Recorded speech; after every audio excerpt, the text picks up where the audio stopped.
The Reborn, written by Andrew S. Fisk. Fade in, blackness, super, Silicon Valley 2030. Exterior, Santa Cruz Mountains, night, super, Santa Cruz Mountains. A 10-passenger Solstice aircraft flies over the mountains. The Solstice is the next evolution of the transport helicopter, streamlined and fast. Interior, Solstice, moving, night. The Solstice's passengers are William Erickson, Paul Laszlo, David Comier, Carl Lescher, and 4 mercenaries. Refrigerated plastic cases with the New Life Foundation label and chemical storage tanks are on the floor. William confers with the Solstice pilot, 35. Just over the next valley. There. They see Riverwood, an older 2-story home surrounded by the forest. It's isolated from the rest of the world and barely visible from the air. A river runs behind the property. Exterior, Riverwood, night. The Solstice lands near Riverwood. All the passengers depart. The mercenaries wear holsters with automatic handguns. They carry the heavy chemical tanks. My family's owned this home for 2 generations. It's perfect for our needs. We'll have to put in a lot of work to create a laboratory. I've already taken care of that. When do you want me to pick you up? Indefinite. I'll call you. The pilot returns to the Solstice. The Solstice takes off and flies away over the mountains. Interior, Riverwood, entrance, night. The scientists enter the house and inspect their new home. The first floor is bare except for a fireplace and overhead lights. Carl and David carry the refrigerated plastic cases. So glad we brought tents and sleeping bags. Interior, Riverwood, stairs to basement, night. The scientists walk down the stairs. William opens the door to the laboratory. Interior, Riverwood, basement laboratory, night. The researchers enter the laboratory. 6 coffin-shaped incubators are on the basement floor. Crackling electrodes make the room look like Frankenstein's laboratory. Video cameras are positioned throughout the room to capture every detail of the experiment. Carl? David? You did some magnificent work here. We just want to be part of this, William. And share those Nobel Prizes. William opens the New Life Foundation cases. There are 6 large screw-top test tubes packed in ice. He takes them from the cases and puts them in the refrigerator. Here you go, my little ones. William closes the refrigerator. We have perfect specimens to work with. Healthy young people with no diseases or genetic defects. How convenient of them to die at such a young age. We didn't cause the deaths, Paul. No, not yet. Exterior, Riverwood, night. Dark clouds cover the mountains. Interior, Riverwood, basement laboratory, night. Super, March 1st.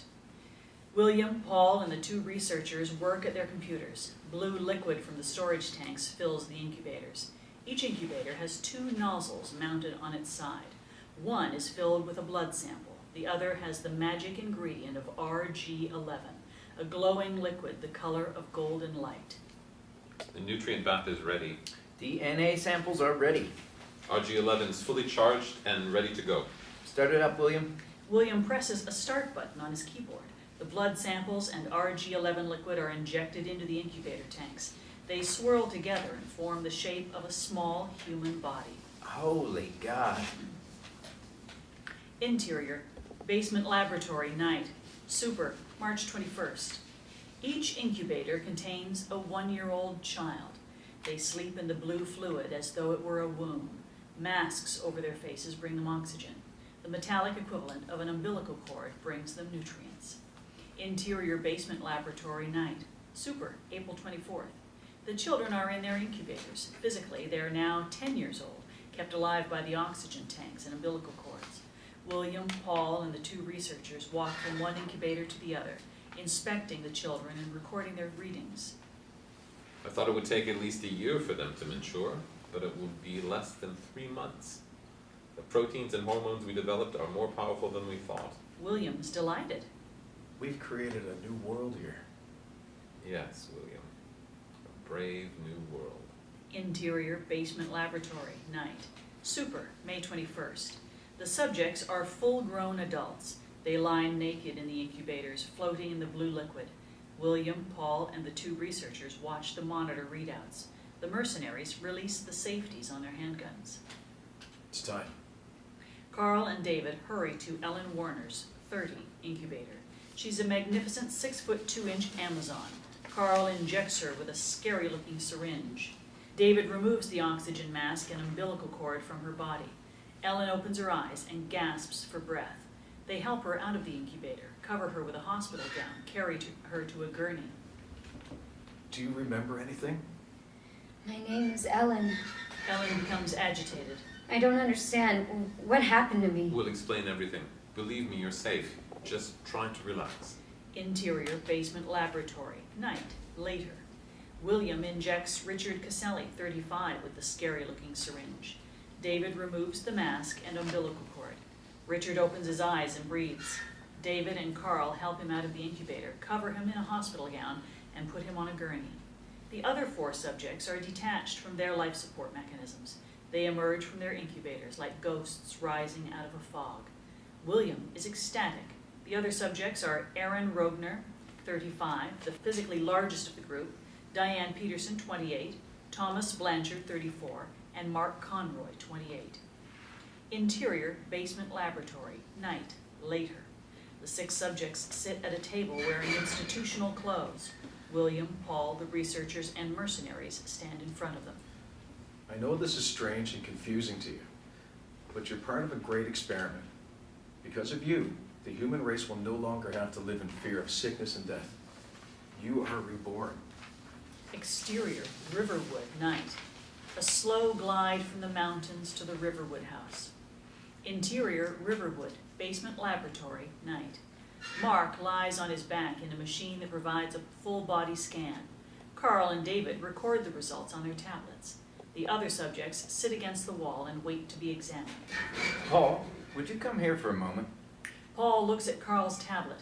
He's not happy with what he sees. Am I okay? You're fine. Perfect health. Thank you, Mark. Next, please. Interior, Riverwood, living room, night. William, Paul, Carl, and David stand by the door. A fire burns in the fireplace. They're taller, heavier, and stronger than they were in their previous lives. In several cases, half a foot taller or more. The psychological tests I ran on them show their potential for violent behavior is off the charts. What else? The brains of Ellen Warner and Richard Kelci have substantially grown in size. 2 of the other subjects have decreased their brain size. They function at a purely animal level. There's a problem with their immune systems. I'd need further tests to determine the cause. We have created a group of physically dangerous specimens with no conscience, no morality, and no relation to society's norms. William and I need to talk this over. Carl and David leave. This experiment is a failure. You could put your daughter's DNA in the incubator, but what you'd create would be a monster who looked like her. Even if RG-11 was a failure, we could acquire new test subjects and create an RG-12 version. It just needs to be perfected. Paul slams William against the front door. When we brought the dead back into the world of the living, we violated some universal law. We're being punished for it, and those creatures are the proof. Since when do you believe in universal law? Since today. You know what we have to do, and we have to do it now. And that's the end of it. No RG-12. No more of this sickness.